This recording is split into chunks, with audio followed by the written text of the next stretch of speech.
Welcome to Stories Cafe, where I'm your host for today's enthralling mystery. We're joining Father Brown in the sunlit vineyards of Saint-Martin-de-Vigne for Blood of the Vine, Blood of the Vintner. Before we begin, I'd love to hear where in the world you're tuning in from. Drop it in the comments. Pour a glass of your favorite wine or brew a fresh cup of coffee, settle in, and let's explore ancient cellars where secrets mature like fine vintages. Blood of the Vine, Blood of the Vintner, Chapter 1, The Wine and the Blood. The autumn sun hung like a golden grape over the vineyards of Saint-Martin-de-Vigne, casting long shadows across rows of gnarled vines that had stood since before the Revolution. The air was heavy with the sweet scent of ripening fruit and the lively shouts of vignerons harvesting grapes, their voices echoing across the slopes in a timeless French melody. It was, as Father Brown would later note, a day ripe for both celebration and murder. The small priest had arrived that morning at the invitation of Father Pierre, the local curé, and his old friend from their days studying in Rome. He stood now at the edge of Victor Beaumont's estate, his round face flushed from the heat, his worn umbrella tucked under his arm, watching the workers move through the vines like figures in an ancient tapestry.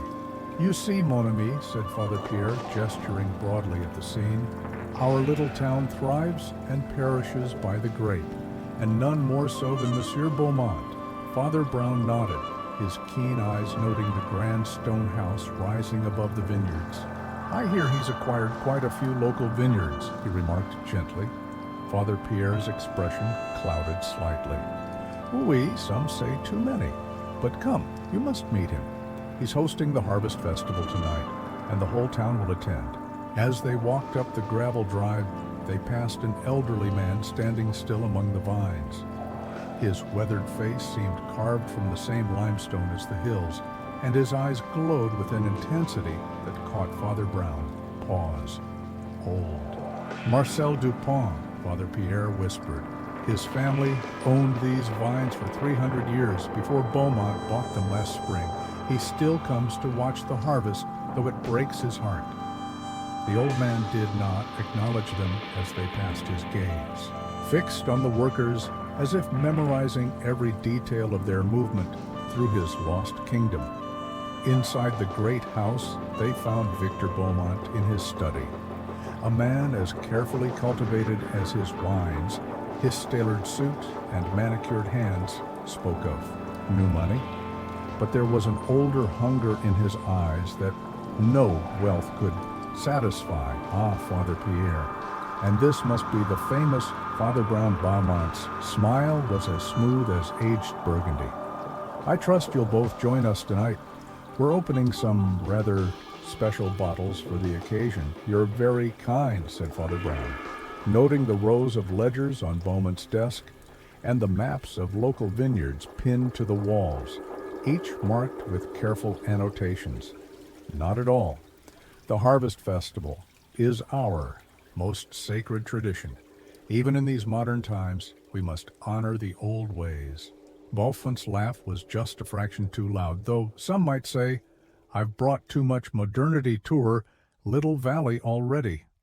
The rest of the afternoon passed in a blur of preparation. Workers decorated the courtyard with lanterns, while in the soupi, great stone cellars below bottles were carefully selected from their dusty racks.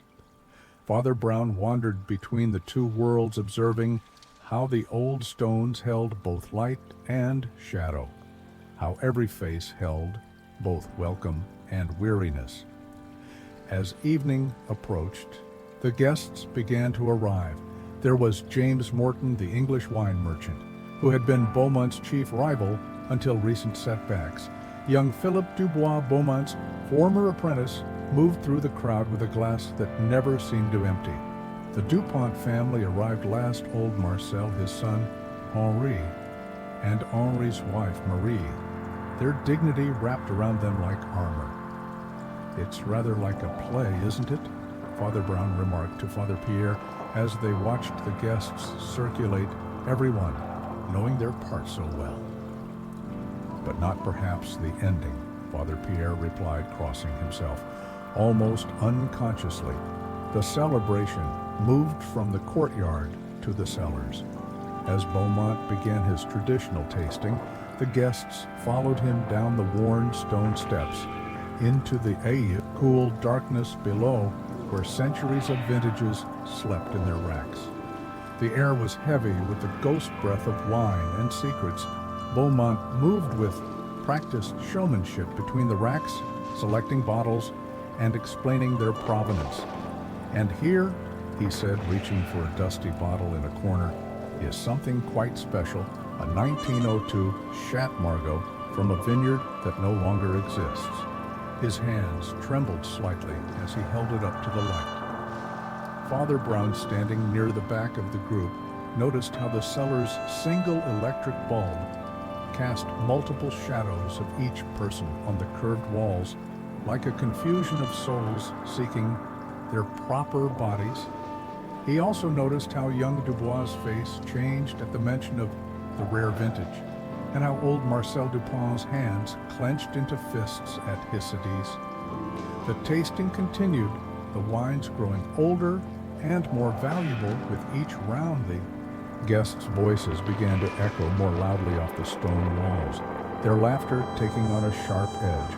Father Brown observed how Beaumont seemed to grow more nervous with each bottle opened, though he hid it well behind his practiced smile. Above them, the harvest moon rose over the ancient vines, casting its own light and shadow through the cellar's narrow windows. The night was still young, but already it carried the weight of something old and dark, like a vintage that had turned to vinegar in its bottle waiting to be uncorked. Chapter 2. The Bitter Cup. It was the vineyard worker who found him just before dawn. Victor Beaumont lay face down on the cellar floor, surrounded by a dark pool that in the dim light might have been wine or blood or both. Near his outstretched hand lay the shattered remains of a bottle, its label still legible despite the stains, Chateau Margaux 1902. Father Brown stood quietly in a corner of the cellar, while Inspector Valentine of the local police conducted his preliminary investigation. The inspector was a methodical man who had served in Paris before requesting a transfer to this quieter region. Now confronted with the first murder in Saint-Martin-d'Avignon in living memory, he seemed to be regretting that decision. The killer used a wine knife, Valentine announced, pointing to the implement still buried in Beaumont's back. The same type all the vineyardins carry during harvest, which means everyone is a suspect, Father Brown finished softly, and no one is. The inspector shot him an irritated look. Prefer to deal in facts. Father, and the facts are these. Monsieur Beaumont was killed between midnight and 2 in the morning, after most guests had left the festival. The murder weapon is common to the region, and this, he gestured to the broken bottle, appears to be deliberate, not accidental. Father Brown knelt carefully beside the shattered glass, round-faced, thoughtful. "The 1902 Chateau Margaux," he murmured. "He was showing it to everyone last night, wasn't he? But he never opened it. No," said a voice from the doorway, "he never did." James Morton, the English wine merchant, stood there looking down at the scene. His normally ruddy face was pale, but his voice was steady. "That bottle was worth a small fortune. Beaumont knew it, and so did I. We've been arguing about it for months, arguing Valentine's pencil hovered over his notebook. He outbid me for it at auction last year," Morton explained. "Along with half the other valuable vintages in France, it seemed the man was obsessed with acquiring things that didn't belong to him." Father Brown watched Morton's hands as he spoke. They were steady, but his right thumb kept brushing against his signet ring, an unconscious gesture of agitation. The morning brought other interviews. Henri Dupont arrived with his wife Marie, their faces set in identical masks of shock. Old Marcel was conspicuously absent. "My father is unwell," Henry explained stiffly. The events of recent months have taken their toll. Recent months? Valentine prompted. Marie Dupont's composure cracked slightly. Surely you know Beaumont forced the sale of our vineyard, 3 centuries of family history gone in a day, and for what? So he could add another trophy to his collection. The land was failing, Hungary added quietly. We had no choice. There's always a choice, his wife replied with a bitterness that made Father Brown look up from his contemplation of the cellar floor. Philip Dubois was the last to arrive, his young face haggarded, with what might have been grief or fear or merely a monumental hangover. The former apprentice had been dismissed from Beaumont's employment 3 months earlier, though no one seemed clear on the exact reasons. He said, I lacked respect for tradition. Dubois explained his laugh hollow, me whose grandfather taught him everything he knew about wine. But the truth is, I knew too much about the deals, the pressure he put on people the way. She'd ruin a family's reputation if they refused to sell, and the wine Father Brown asked suddenly, did you know about that too? Something flickered in Dubois' eyes. I don't know what you mean. The Chateau, Margaux. The priest clarified. The bottle. That's now broken. What about it? But Father Brown had already turned. Away studying the ancient walls of the cellar with their centuries of accumulated wine stains, each dark patch looked remarkably like a face in the dim light, as if generations of vineyardins were watching the proceedings with grave interest. Inspector Valentine spent the rest of the morning establishing alibis, though, as he complained to Father Brown, over a hasty lunch. In a town this size, during Harvest Festival, everyone vouches for everyone else, or no one does. Perhaps Father Brown suggested, wait, we should ask? Not who could have done it, but who would have done it this way. What do you mean the killer didn't just murder Monsieur Beaumont? They made a point of destroying something he valued, something rare and precious.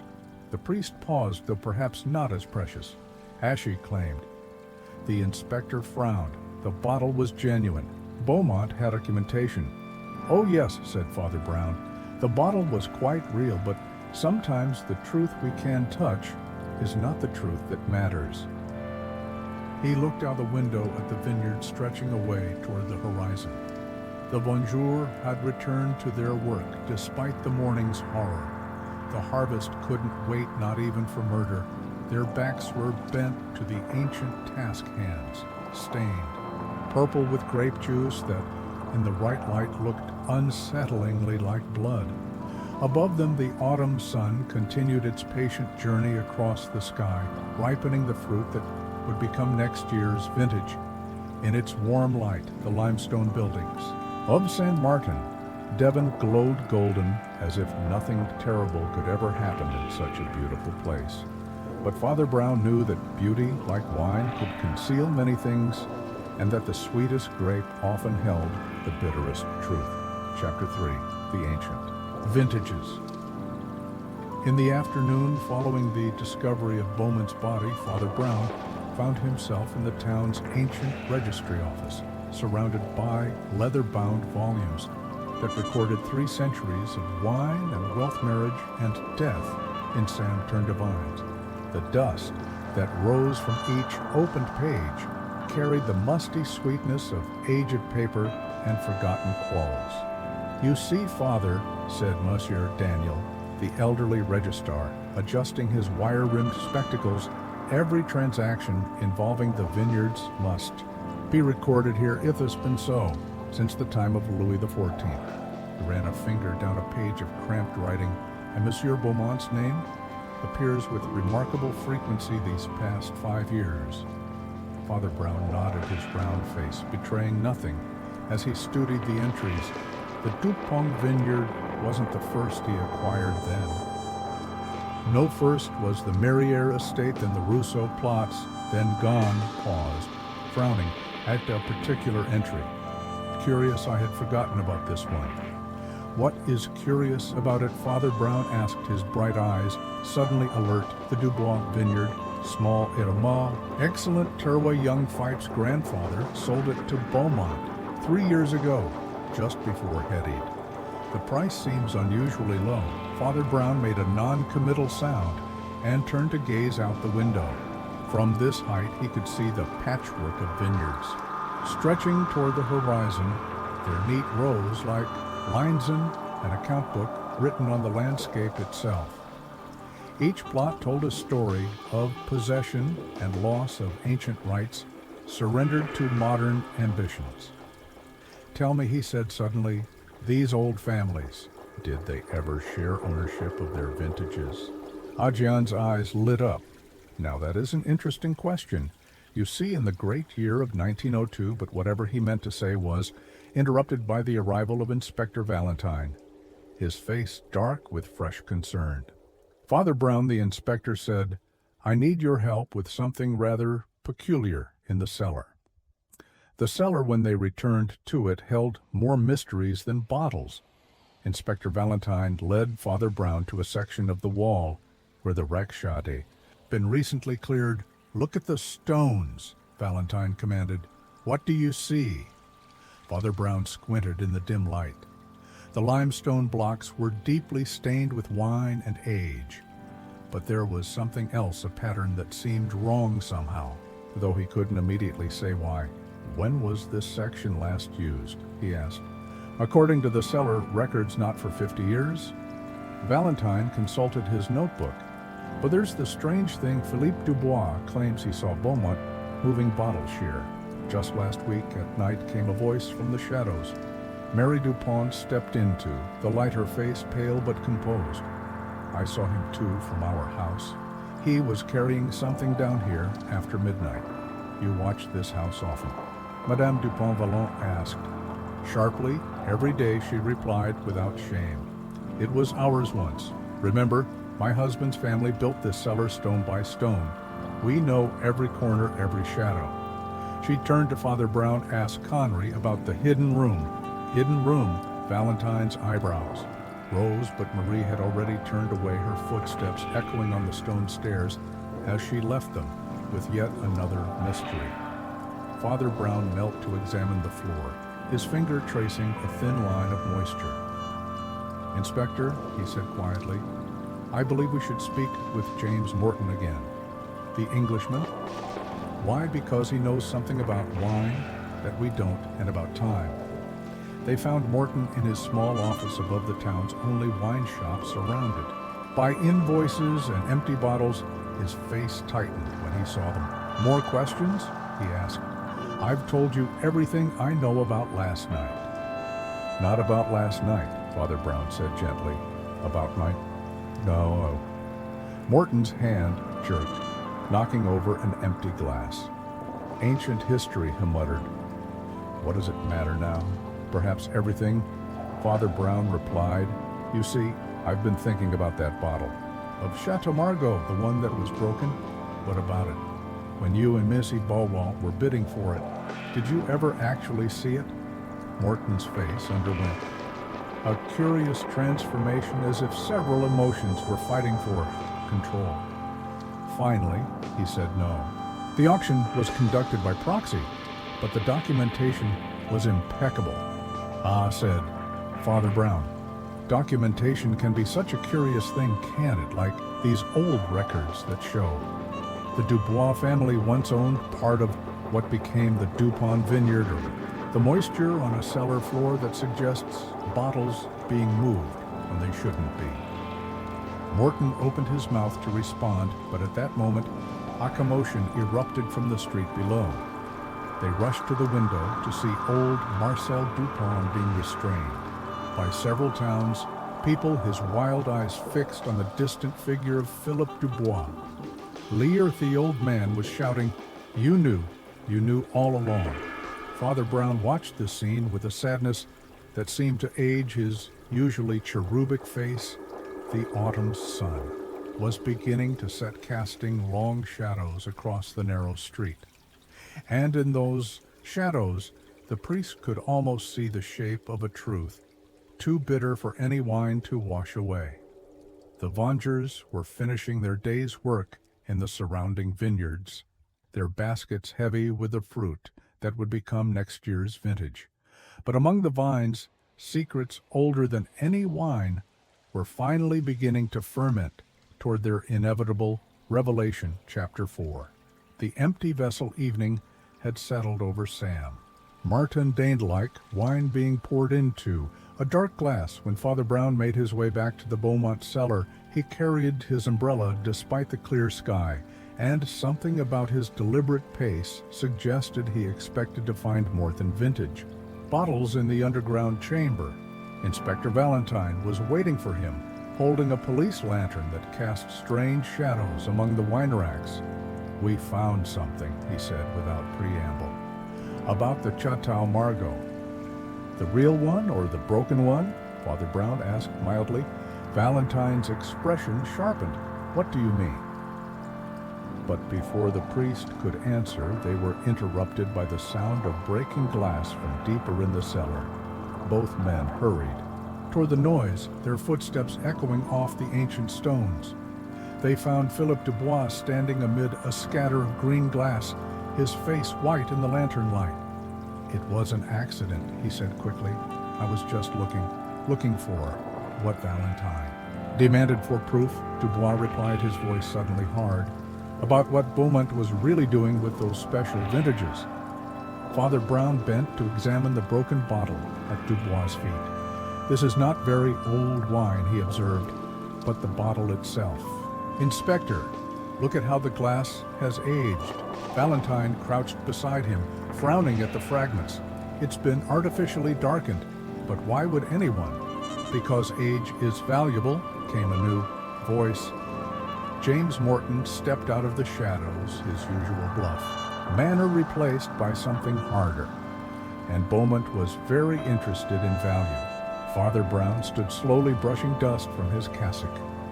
"You were following Monsieur Dubois, as you were following me, Father," Morton replied with a tight smile.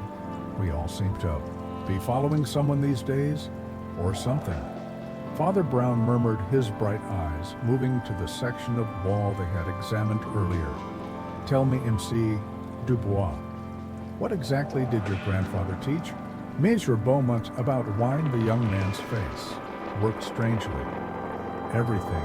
How to taste it, how to age it, how to—" He stopped abruptly. "How to fake it," Morton supplied. "Is that what you were going to say?" Dubois' hand moved to his pocket, then away again. "You don't understand. None of you understand what he was really doing." Father Brown touched the cellar wall gently. "I think perhaps we're beginning to, though understanding, as they say, can be a bitter vintage to swallow." A sudden gust of wind down the cellar steps made the lantern light dance, transforming the assembled company into grotesque shadows on the curved walls. For a moment it seemed as if the past and present had merged in that underground chamber where so many secrets had been laid down like bottles waiting to be uncorked. "There's something else," Valentine said, producing a notebook. "We've traced the origin of the chateau. Margaux, the documentation Bowman had, was perfect." Morton interrupted. "Too perfect, like everything else about him, Father." Brown had moved to examine the wine racks more closely, his finger tracing the dust patterns on the bottles. "How curious," he said apparently to himself. "How very curious that a man so concerned with appearances would leave such clear reflections." "Reflections?" Valent might have been the priest, replied enigmatically, "and what never was." Suddenly there was a commotion from above. Henri Dupont's voice called down the cellar steps. "Inspector, come quickly. There's been another incident." They hurried up to find Marie Dupal standing in the courtyard, clutching a letter. Her face was as pale as the moon that had just risen over the vineyards. "Someone tried to break into our house," she said, "but they left this instead." She held out the paper with trembling fingers. Valentine took it, read quickly, and passed it to Father Brown. The priest studied the angular handwriting, his expression thoughtful. "A confession," he said quietly, "but not, I think, from the killer." "How can you be sure?"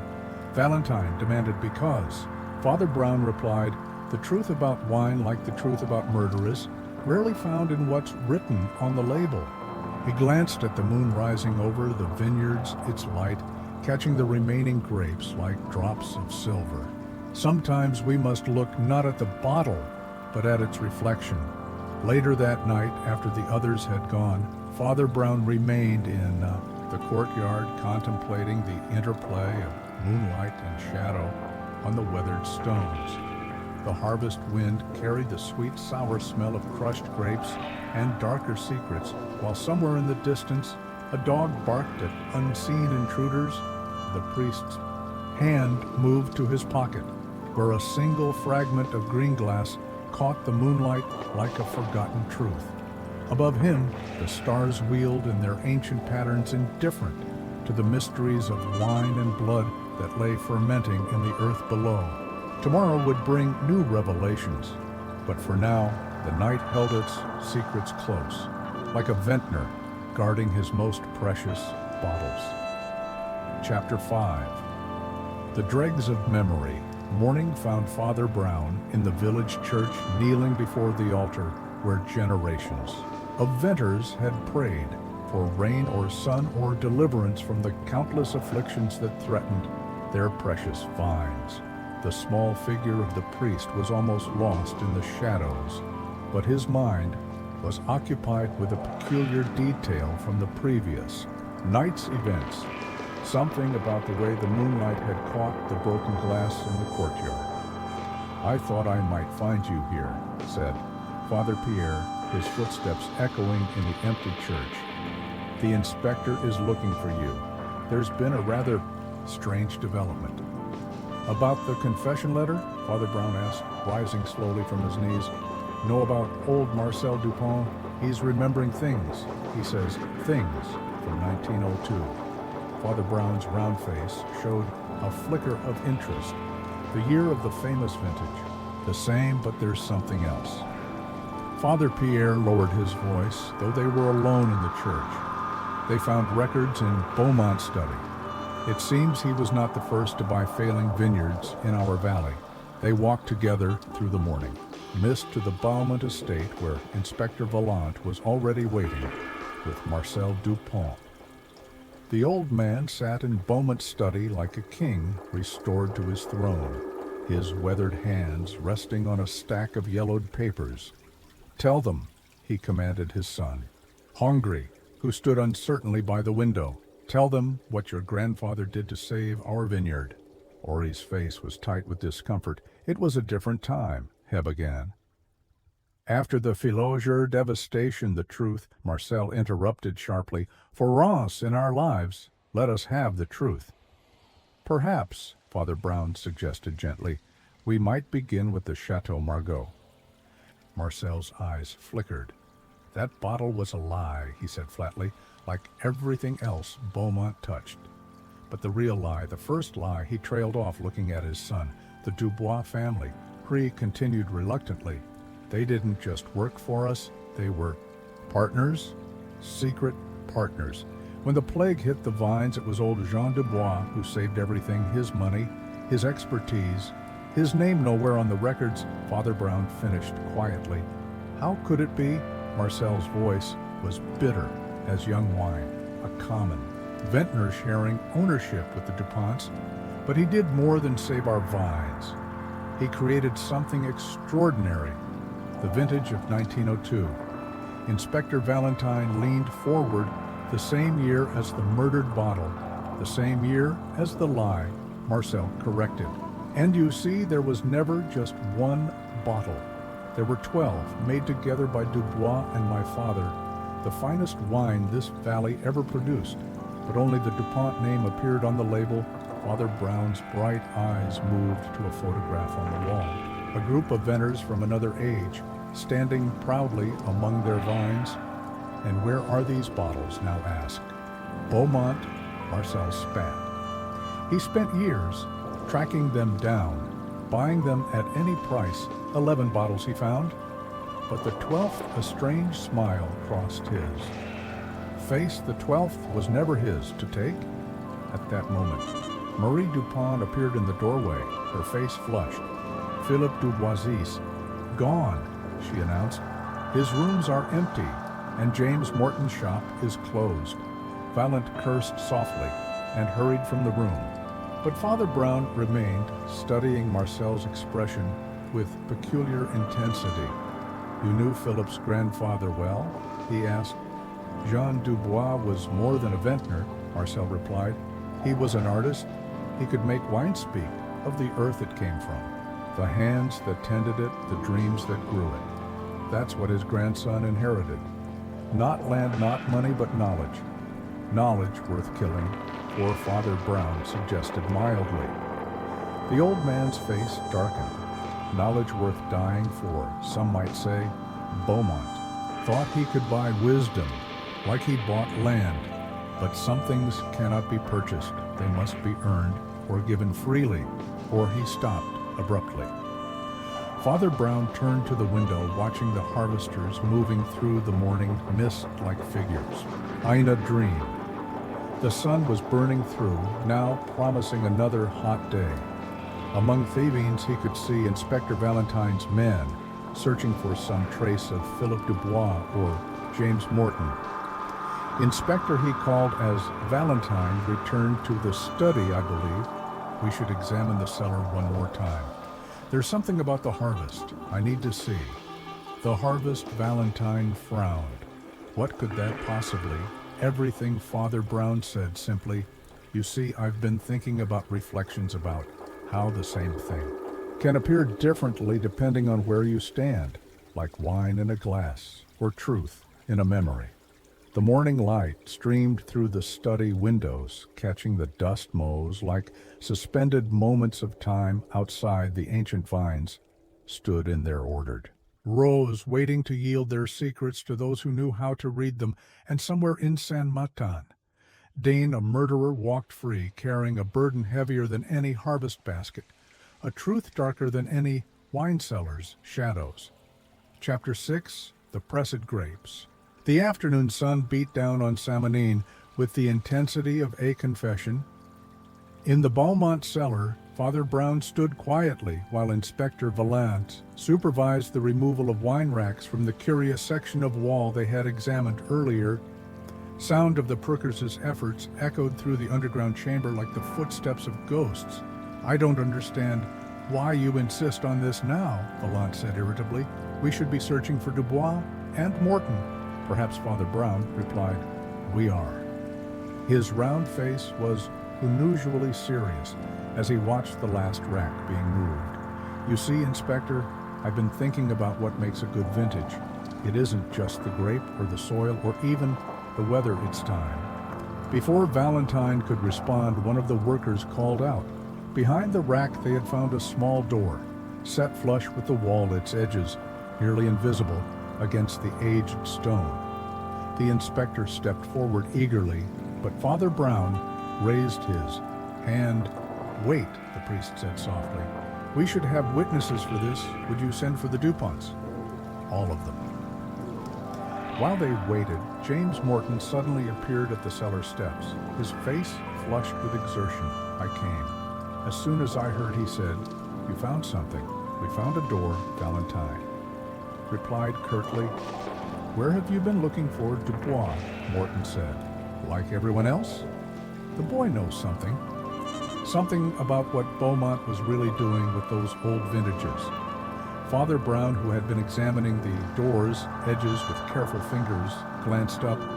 "And what do you know about old vintages, Mr. Morton?"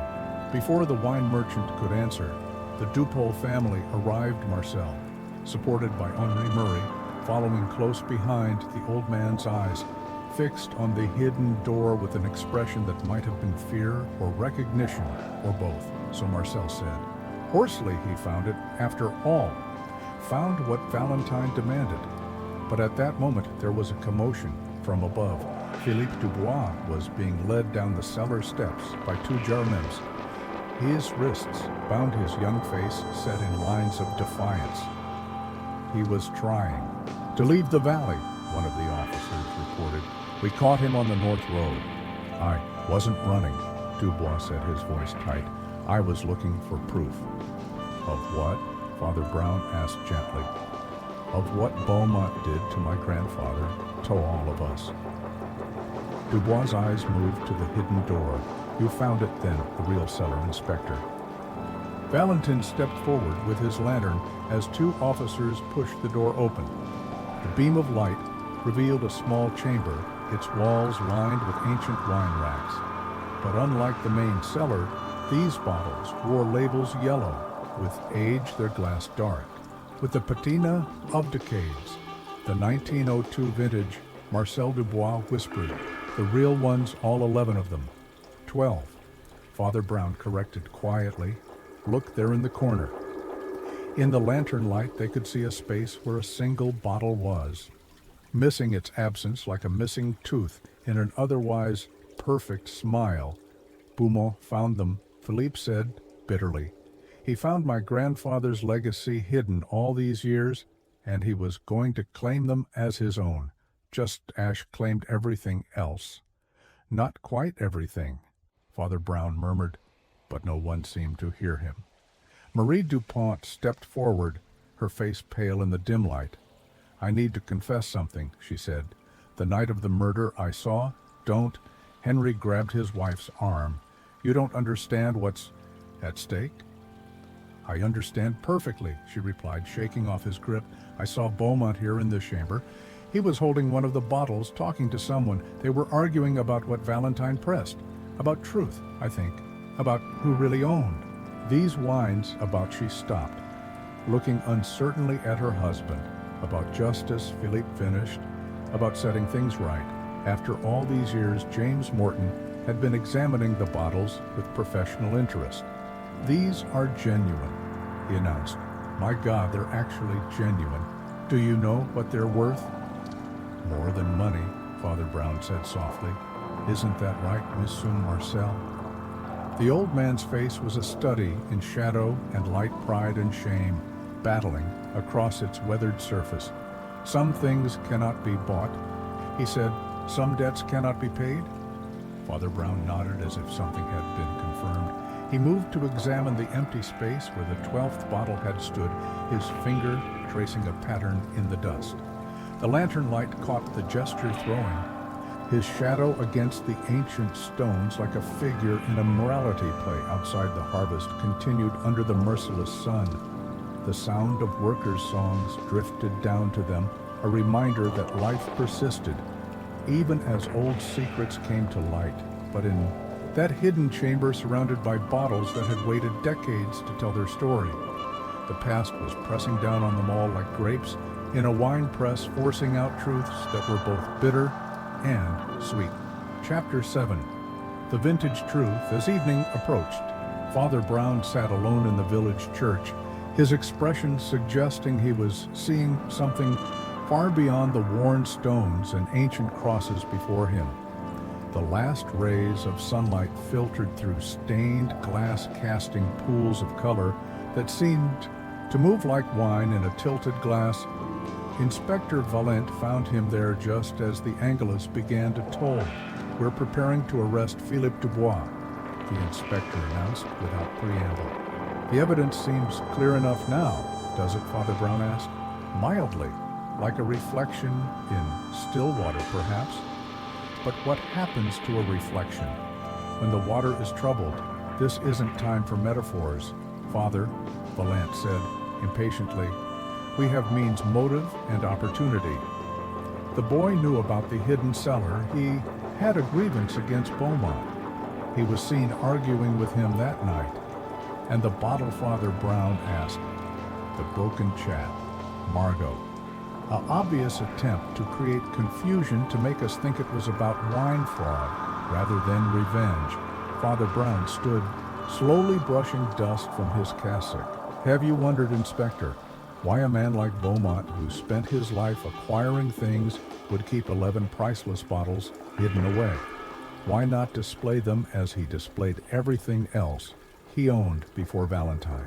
Could answer James Morton burst into the church, his usual composure shattered. You have to come, he said breathlessly. Old Marcel says he killed Beaumont. He's at the estate now showing the police where he hid the real murder weapon. Father Brown's bright eyes sharpened with interest. The real murder weapon, not the wine knife we found in Beaumont's back. A different knife entirely, Oyegan Morton confirmed, and he knows details about the murder that weren't made public. They hurried through the darkening streets to the Beaumont estate, where they found a crowd gathered in the courtyard.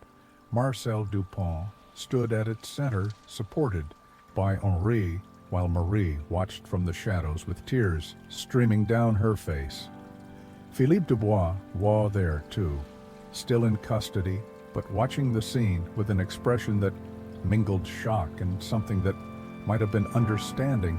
"I didn't mean to kill him," Marcel was saying, his voice carrying clearly in the waving air.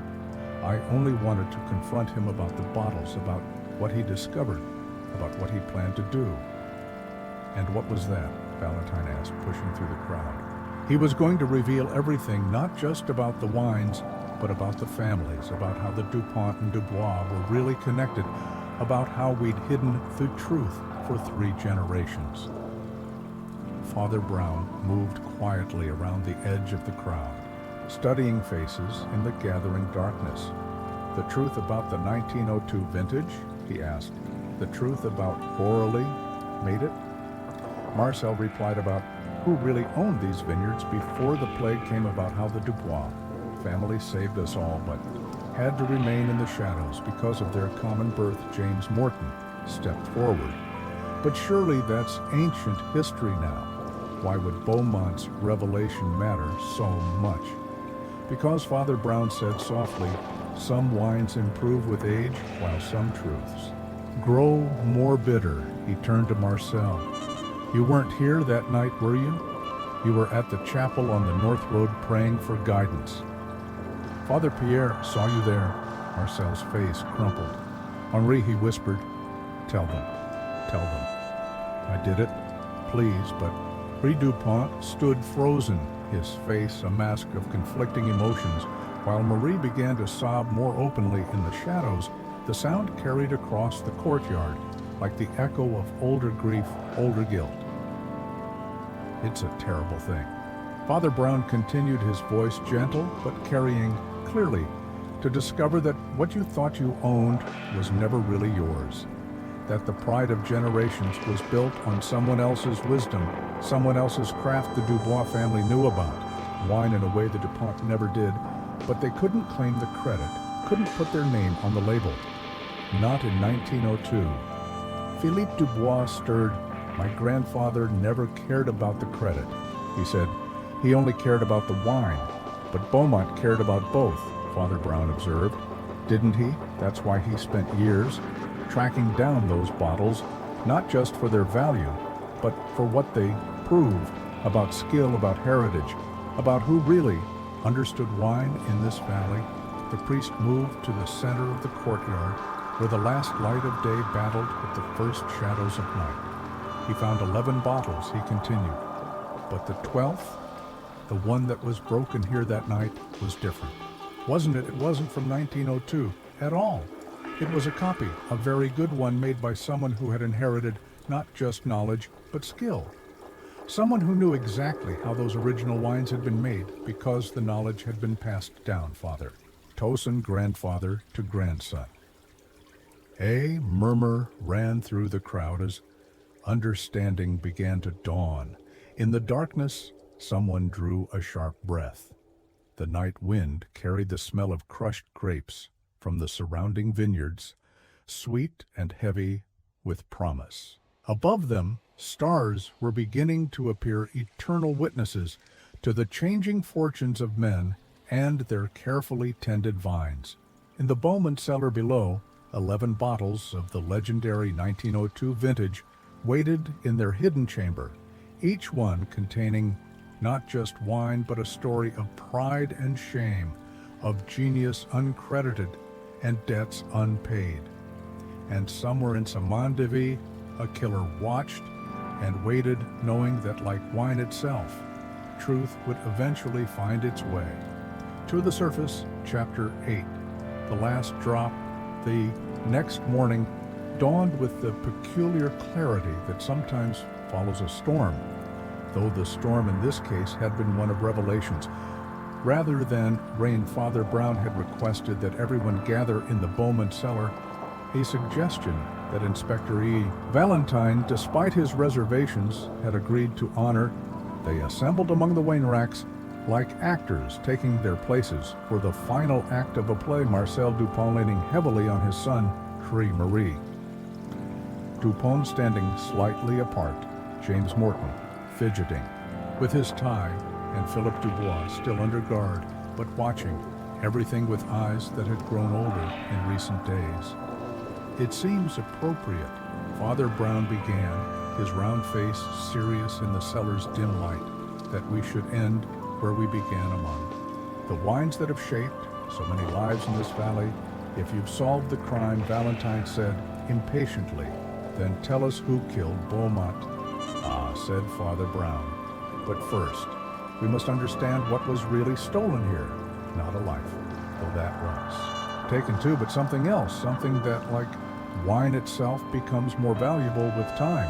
The 1902 vintage, Morton suggested. No, Father Brown replied, though bottles are part of the story, what was stolen was something far more precious truth, and, like many precious things, it was stolen more than once. He moved to the section of wall where the hidden door stood now, partially open, revealing the 11 bottles beyond. The first theft was in 1902, when a great wine was made by two men, one with the name, one with the knowledge, but only one could claim the credit. Marcel Dupont's face tightened with old shame, while Philip Dubois looked down at his bound hands. The second theft, Father Brown continued, was when Mimsy Beaumont began buying up the valley's vineyards. But what he really wanted wasn't land. It was proof of who had really created the wines that made this valley famous. But why Ori burst out? Why did it matter so much to him? Because, Father Brown said, gently, he had made the same discovery that I did watching the harvest yesterday evening. You see, there's a particular way of testing the grapes, a method handed down through generations. I saw one of the workers doing it, an old technique that no book teaches, but that creates wines of extraordinary quality. James Morton stepped forward eagerly. The Dubois method, he said. That's what Beaumont was talking about that night. Heteroused it through old records, through the changes in various vineyards, fortunes. Whenever a Dubois worked the vines, the wines improved dramatically, yes, said Father Brown. But he found something else too, didn't he? Something about the Dupont family tree. Marie Dupont gave a small cry, quickly stifled. Her husband reached for her hand, but she pulled away. The third theft, Father Brown went on, was of a bottle that never existed. The 12th bottle of the 1902 vintage. The one that was broken here the night of the murder. But it wasn't from 1902 at all, was it? Mr. Morton, the English wine merchant's face, had gone very still. How did you know? Because of what you said about the documentation being too perfect, and because of something else, something about reflections. You see, in the right light, wine bottles can act like mirrors. And in the broken glass that night, I saw something curious. The label was reversed. It was a mirror image of the others, the kind of small detail that only a master forger might miss. A forgery, Valentine demanded. But why? Because someone had discovered the truth about the Dubois family's role in creating the great vintages. Someone who had spent years studying the valley's wines, who knew enough to recognize the hand of a master, even when it was hidden. But proof was needed, proof that would force a confession. And Beaumont found that proof, Philip said quietly in the church records. Father Brown nodded. He discovered that in 1902, Jean Dubois didn't just save the Dupont vineyard, married into the family secretly because of his common birth, which means Marie Dupont interrupted, her voice shaking, that the Dupont name, the Dupont heritage that we're so proud of, comes as much from the Dubois family as from our Henri is as much Dubois as he is Dupont. A heavy silence fell in the cellar, broken only by the distant sound of workers in the vineyard above Beaumont was going to expose it all. James Morton said the hidden marriage, the true creator of the 1902 vintage, the real reason for the DuPont wine's success. He thought it would force the families to acknowledge their shared heritage. But someone couldn't allow that. Father Brown said softly, someone who had spent decades protecting a different truth, someone who knew about wine, about heritage, about pride. He turned to Henri Dupont, someone who had watched his father struggle with the shame of a secret that could never be told. Henry's face was a mask of anguish. You don't understand. So he said, the shame would have killed him, everything he believes about our family, about our heritage. So you created a forgery, Father Brown concluded, a 12th bottle that was too perfect, too pure, like the lie it was meant to protect. And when Beaumont recognized it for what it was, he laughed. Gray whispered. He actually laughed, said it proved his point about who really understood wine in this valley. And then he turned to go upstairs to fetch the church records he'd found. And you used the wine knife, Father Brown finished, the common tool that connects all the valley's families, Dupont and Dubois. Like Marcel Dupont had sunk to his knees, his weathered face wet with tears, Philip Dubois moved as if to go to him until the guards held him back. But it was Marie who spoke, her voice carrying. The weight of generations, the worst pride, she said, is the pride that makes us deny what's best in ourselves. Outside, the autumn sun continued its ancient journey across the sky, ripening the grapes that would become next year's vintage. In the rows of vines, workers moved with the same motions their ancestors had used for centuries, their knowledge passed down through generations regardless of name or birth, and in the cellar below, 11 bottles of the legendary 1902 vintage stood as testament to a truth that, like the finest wine, had finally been allowed to breathe. Thanks for joining us for Blood of the Vine, Blood of the Ventina. Did you guess the true significance of the 12th bottle? Before Father Brown revealed how pride can make us deny our own heritage, share your thoughts in the comments. If you enjoyed this journey through the vineyards with Father Brown, don't forget to hit subscribe for more mysteries daily. Until next time, remember, Father Brown's wisdom. Sometimes the most valuable inheritances are not the ones written in legal documents, but the ones passed down through generations of quiet wisdom and honest labor.